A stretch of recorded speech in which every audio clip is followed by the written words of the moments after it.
Merci. Est-ce qu'il y a des questions sur les 3 interventions de cette session? Oui.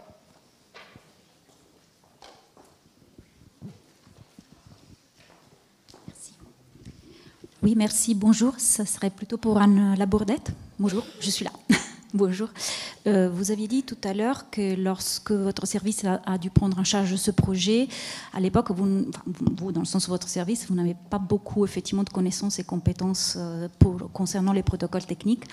Je voulais savoir si cela a influencé du coup également l'analyse des offres.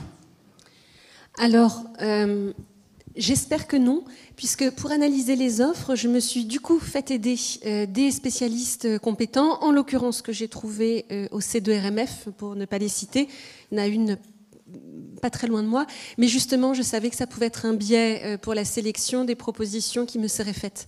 Et il vaut mieux avoir connaissance de ses propres lacunes, si je puis filer la métaphore, plutôt que de faire n'importe quoi. Mais ce que je voulais dire, c'est que ce manque de connaissances, moi, a plutôt joué en faveur d'une relative prudence quant au choix de ne pas aller jusqu'au bout, qui est quand même resté possible assez longtemps. Je vous en prie.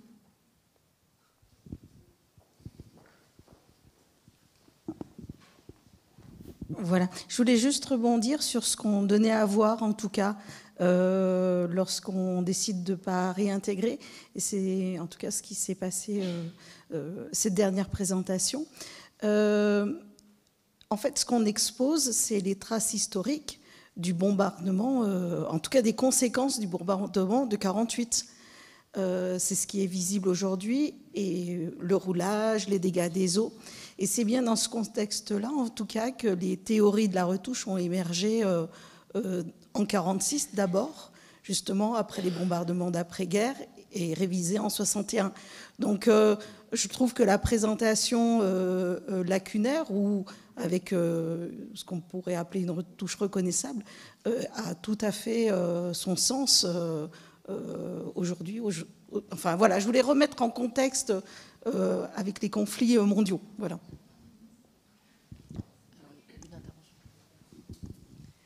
Je voulais aussi spécifier que pour les tableaux des pêcheux, la question de la stabilisation s'est véritablement posée en commission scientifique de restauration.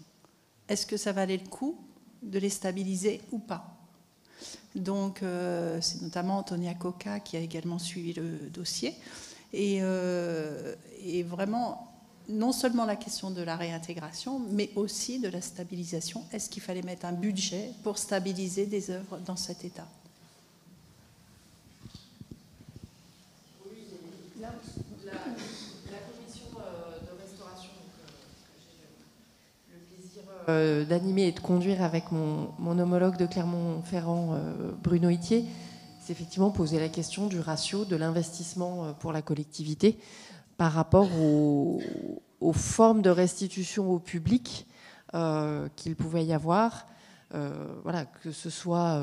donc c'est là qu'on a effectivement commencé à réfléchir à des formes numériques et d'une certaine manière immatérielles de restitution, puisque la présentation des œuvres était impossible à la fois pour des questions financières, mais comme l'a dit Nicolas, pour des questions purement matérielles. C'est-à-dire que si on se met à accrocher tous les très grands formats, là, enfin, le musée, il est fait en un coup et puis on n'a plus à réfléchir.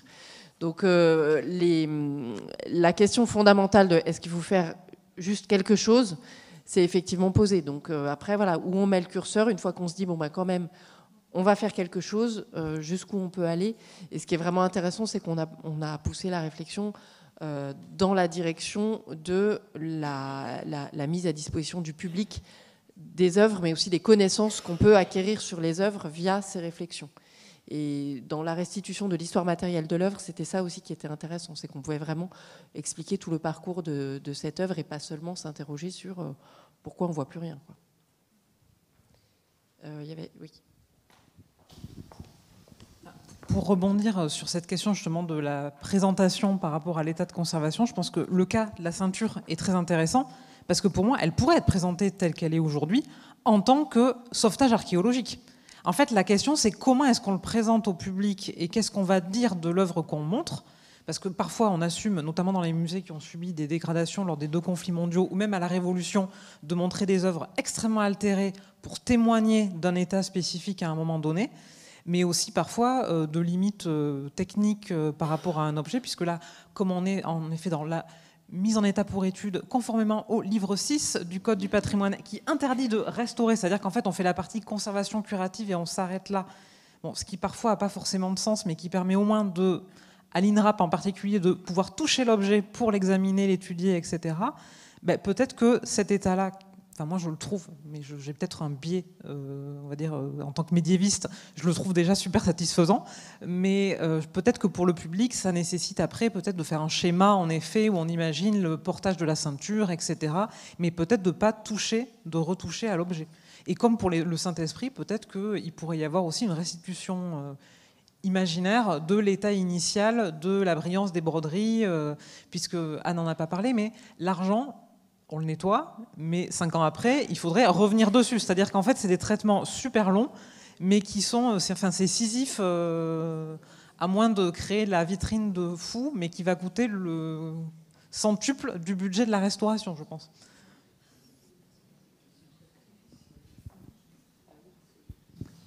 Est-ce qu'il y a d'autres interventions ou questions? Nicolas? Vous m'entendez? Oui, c'était simplement pour compléter sur l'état des pêcheux. Effectivement, une partie des dégradations sont liées à la Seconde Guerre mondiale, mais c'est très conjoncturel en fait. Il n'y a qu'une petite partie qui est vraiment liée à cet aspect-là.